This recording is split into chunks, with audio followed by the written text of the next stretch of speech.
Good evening, everyone. I am going to call to order our January 14th, 2025 board meeting.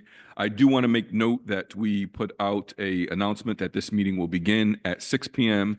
It is currently 5:45 p.m. And at the same time, the board anticipates going into an extended executive session as we announced until 7:30 p.m. So our hope is that if we begin going into executive session early, we may be able to get back a little early as well or complete all of our tasks. And so that is the reason for us starting 15 minutes ahead of time. And so with that being said, now that we've called the meeting to order, we will entertain motions. I move to enter into executive session for the purpose discussions regarding proposed, pending, or current litigation, collective negotiations pursuant to Article 14 of the Civil Service Law, and matters leading to the appointment, employment, promotion, demotion, discipline, suspension, dismissal, or removal of a particular person or corporation. Moved by Adam, second by Jill. Debate, discussion, dialogue, questions. Hearing none, we'll call the question. All in favor? The motion passes unanimously. The board will be entering into executive session and will return by 7:30 p.m. this evening. Thank you very much.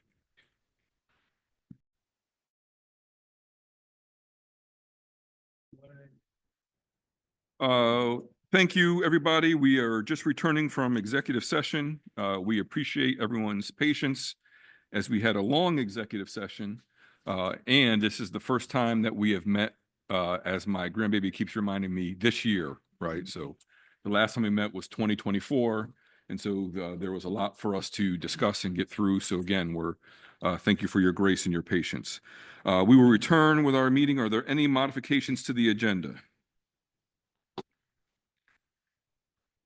Hearing none, we will continue on with our agenda. It's public comment. I don't believe we have anyone signed up.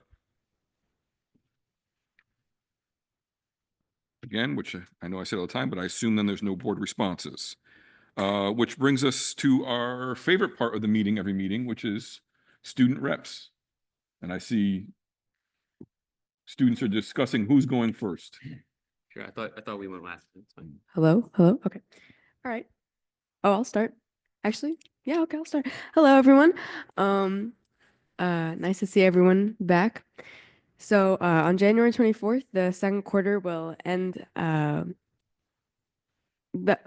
end, marking the end of the first semester.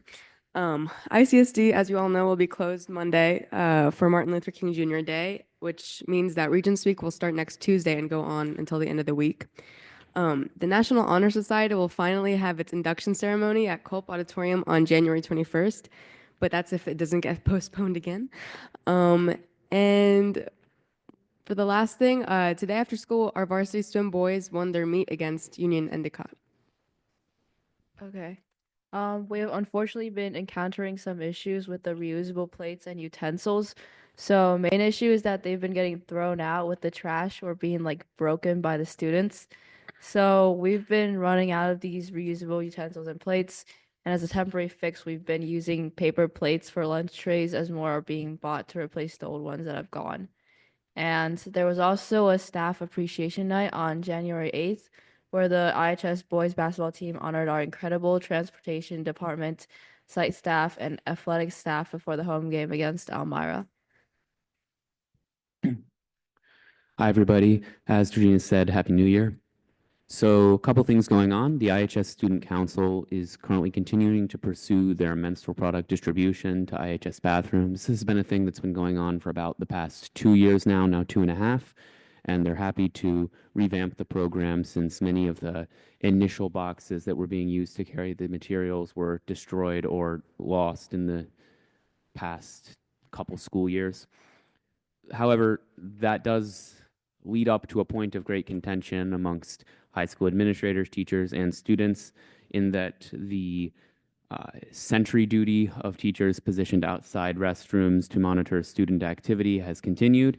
This was initially in response to some student negligence with bathroom use and a number of transgressions ranging from vaping to skipping class and eating in there and the like. So things got pretty nasty for a while.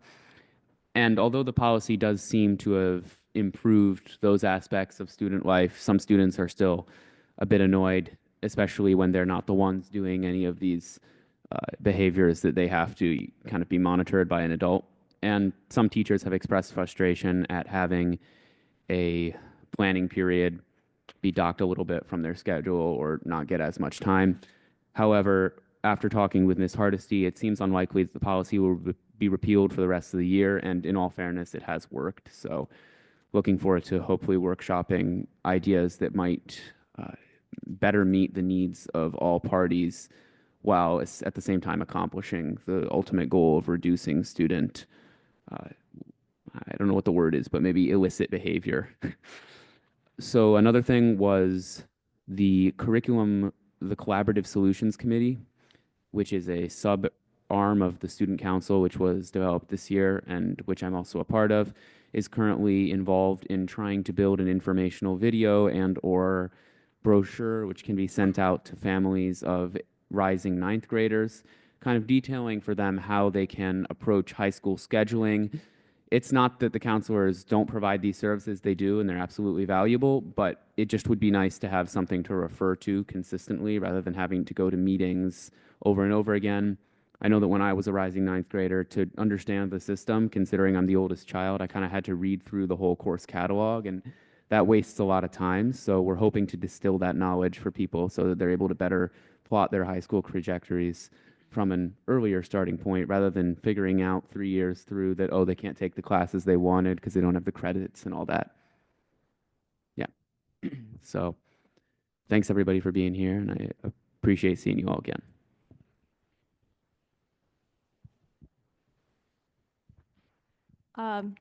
Yeah, let me quickly switch tabs. All right. Yeah, nice to see everybody again. Upcoming Regents Week. LACS is exempt from all regions except for the 11th grade ELA regents. So those will be happening, I believe, on the 21st. I should know that. Math PBAT presentations are also happening for seniors who still need to do so. And for the sixth graders who are still required to come into school during the week, there will be project-based programming for them. Should be a lot of fun. I just filled out a long survey for one student's science fair project. It's a lot of fun. Looking back ages and ages before break, we had our winter carnival and it was a wonderful success. We raised thousands of dollars for trips.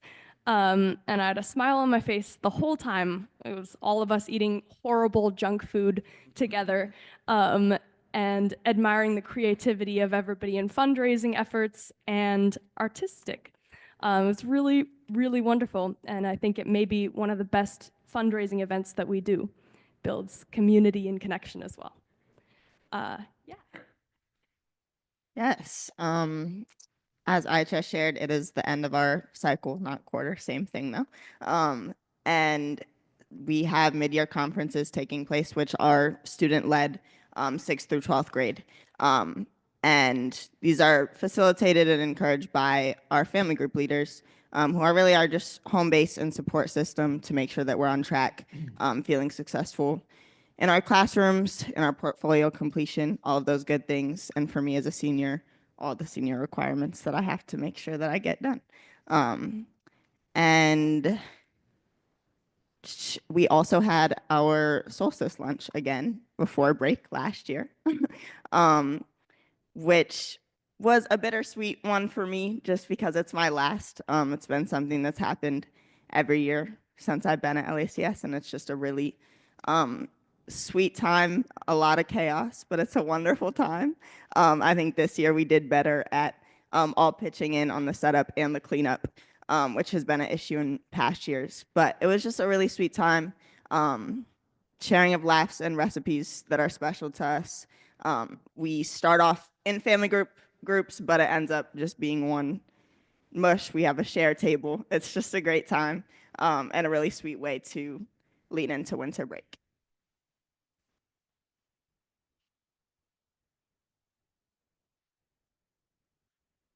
Oh, you were going, my bad.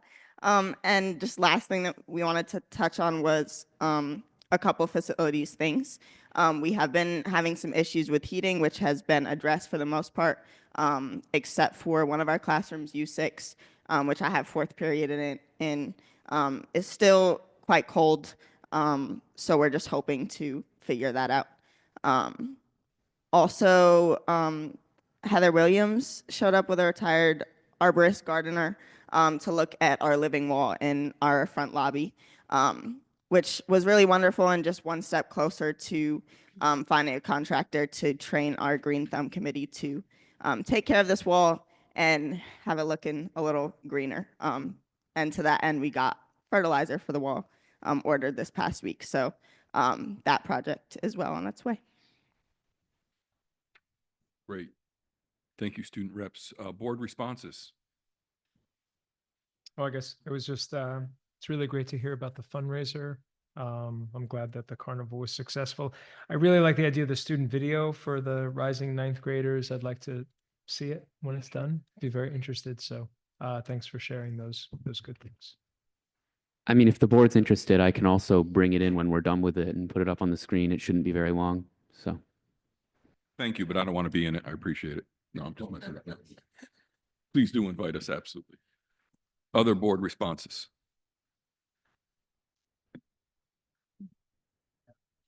Briefly.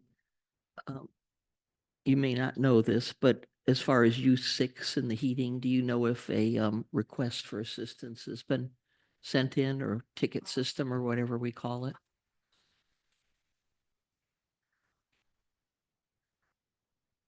Oh, they were. Okay. If we're sure they know about it, that's all that's important. Thank you.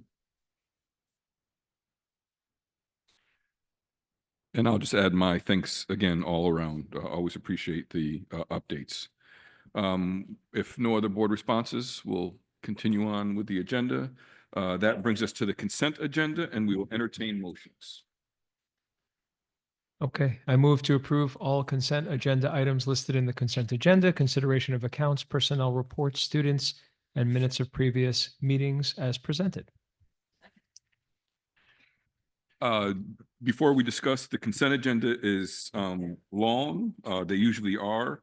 Mostly a number of items were discussed at the 4:30, reviewed at the 4:30 Finance Committee earlier today.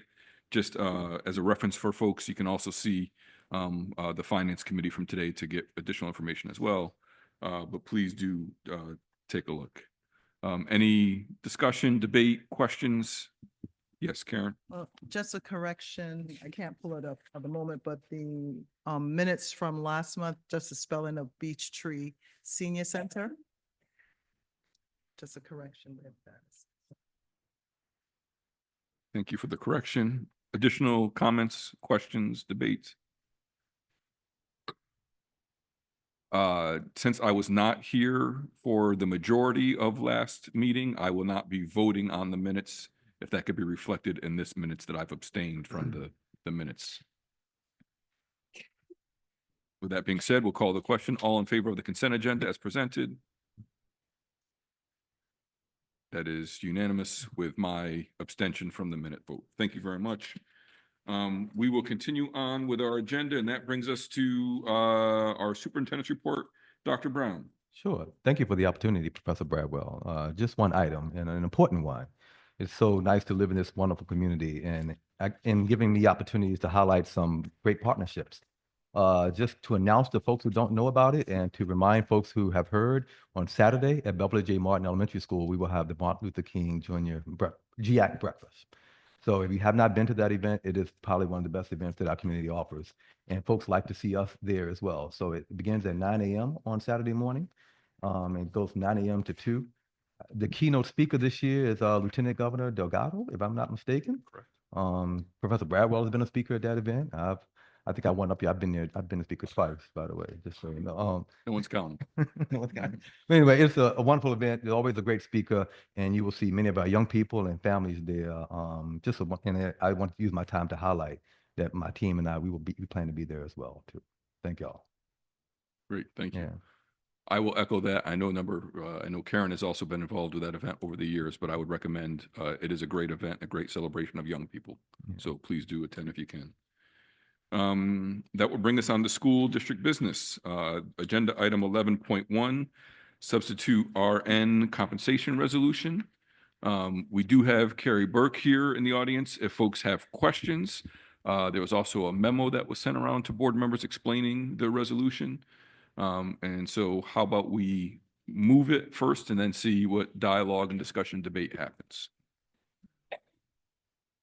Okay, I can move it. I move to approve an increase in the hourly rate for substitute nurses from $31.50 to $32.75 per hour for the 2024-25 school year, representing a 4% increase for newly hired per diem nurses and a $1.25 rate increase for returning substitute nurses.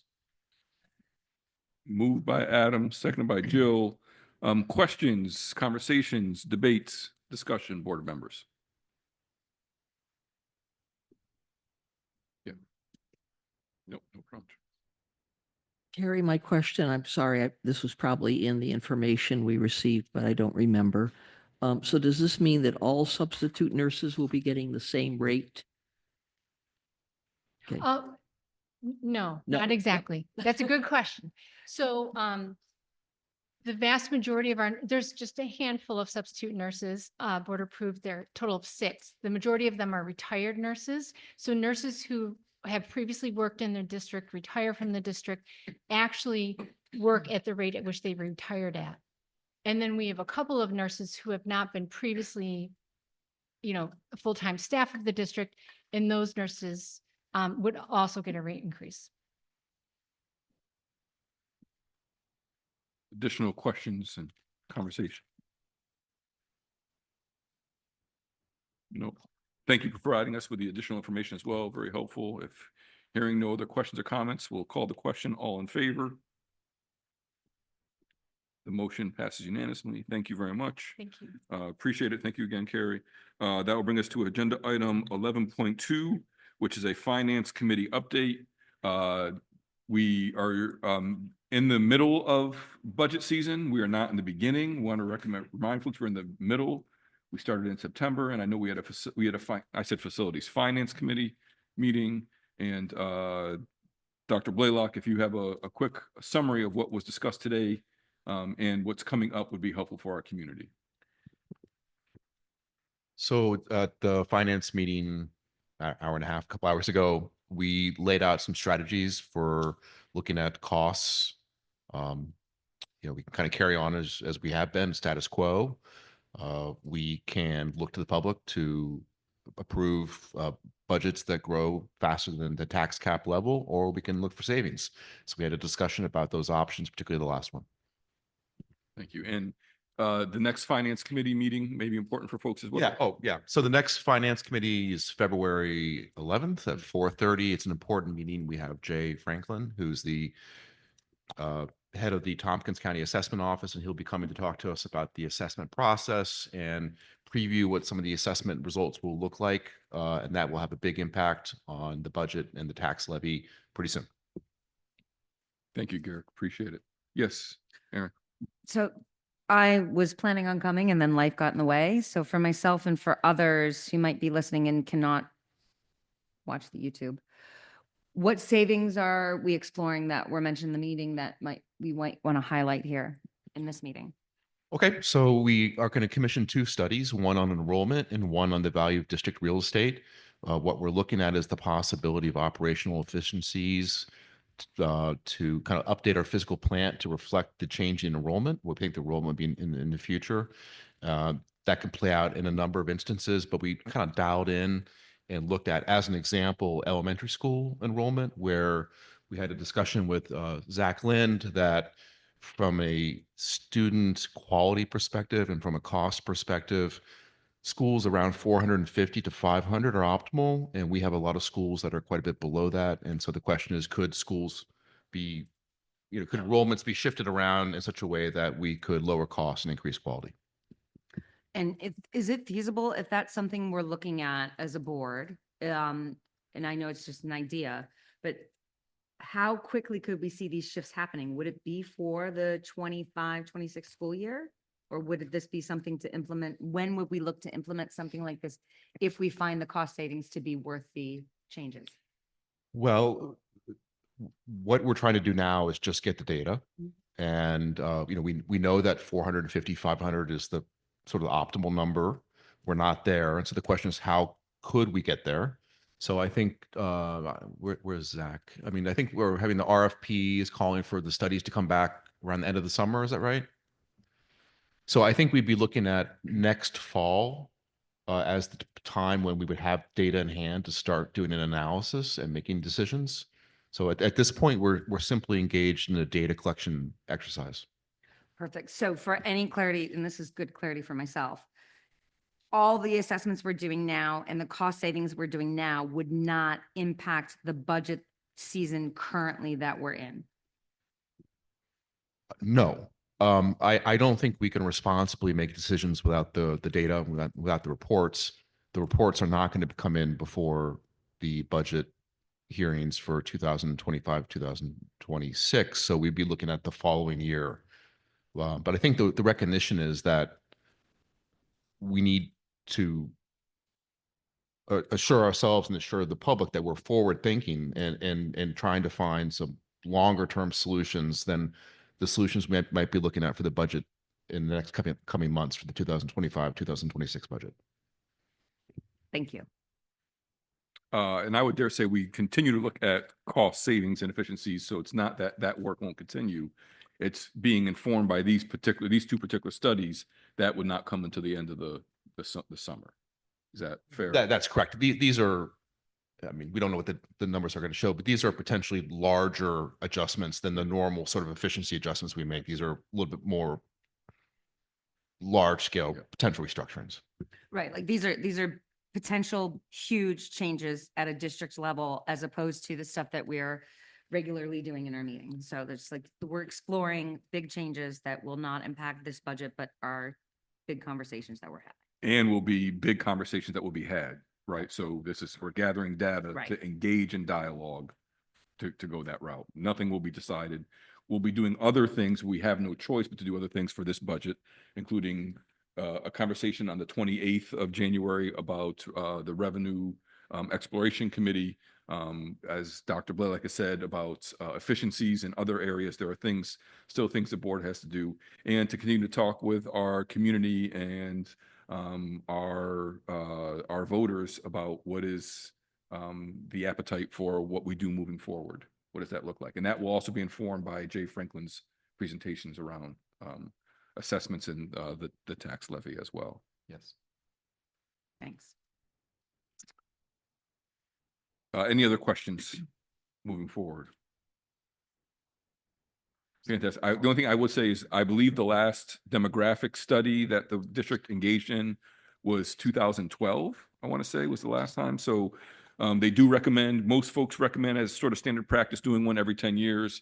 It makes sense that we're doing one, given particularly some of the demographic shifts that happened after COVID. We found a significant shift in who attends and who does not attend ICSD schools.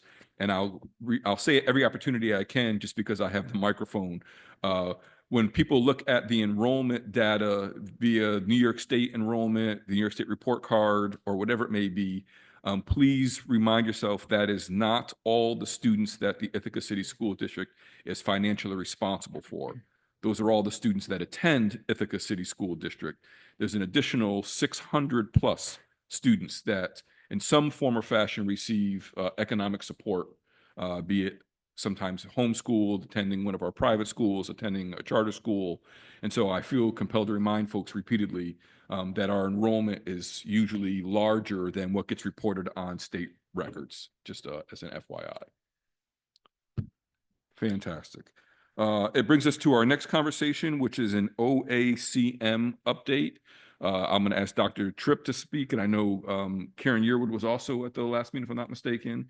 OACM is Owners, Architect, Construction Management Meetings.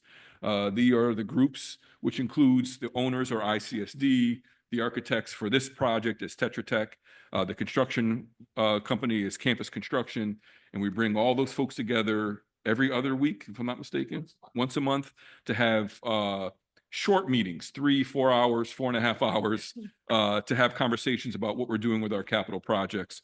We asked Dr. Tripp to give an update because sometimes people don't always know what's taking place. Thank you. In fact, this person never remembers what the O is, so thank you for saying it's owners. Our meeting last week spent a great deal of time. We always do updates on ongoing construction projects around the district. But a big part of this last meeting was talking about when and how much, if so, how much of a capital project we would like to put forward this year in terms of maintaining and improving district property. And so we continue to work on that, and we'll be having a presentation this coming Thursday, 2 nights from now, right here, talking about options for a capital project for this coming year, the possible costs, and what would be included in that capital project. So anyone who's interested in that, I would urge them to attend that meeting. It's the Facilities Committee meeting, but we'll be discussing that topic in great detail. Yeah. This, and when we discuss a capital project, we always look at, as well as in the Finance Committee, our priorities as a district, and looking at wellness, maintenance, and what improvements we need to make on infrastructure, sustainability. So all of this we take into consideration as a district when we're looking at the capital project. At our November joint meeting of Finance and Facilities, we had the financial advisors here to direct us as to what is our bandwidth in spending, let's say, or investing in the future. And we know that we have it there. We have an investment and an opportunity to go out and secure the funds. And when we look to a capital project, we're not saying we're going to definitely spend that money, but we have up to. So if it's, whether it's 50 million, 100 million, we can spend up to that dollar amount, not that we will necessarily spend that. We have aged buildings. We have, from our evaluation, facilities evaluation, we have buildings from the 1960s, 1950s and all. So we have to continually maintain those buildings. Our facilities team here, they do an excellent job in that. And yet there's some more improvements, not just day-to-day operations. So as a community, we look at in our own homes and we maintain our own vehicle, equipment, whatever we have, we maintain. We have to put that same maintenance into our infrastructure here. So as Jill said, our next Facilities Committee meeting is this Thursday, 5 o'clock it starts, I believe. 4:45. Okay, 4:45. And where we would get more of an update, but our website, I'm always touting our website, that we have a lot of information on our website. Our communications team does an excellent job in giving us summaries of different committee meetings, working sessions that we have. So I would always encourage the public to go back to those summaries to just continually get updated on what is happening. Board colleagues, any questions? I would recommend folks listen to Dr. Brown, who is on WHCU this morning, speaking about this very topic about capital projects, giving a little bit of additional information. And I think, as both of my colleagues said, the conversation is complex given the number of buildings we have, the age of the buildings, and we know that we are trying to be as fiscally sound and responsible as possible with aging buildings. And so the conversation on Thursday is an important one, and one that we will also be bringing back to a full board meeting again after that as well. I didn't know what to do, y'all. This is the end of our agenda. German. With that, we thank you all for coming out and being patient with us, and we will see you soon. We'll bring the meeting to a close. Thank you.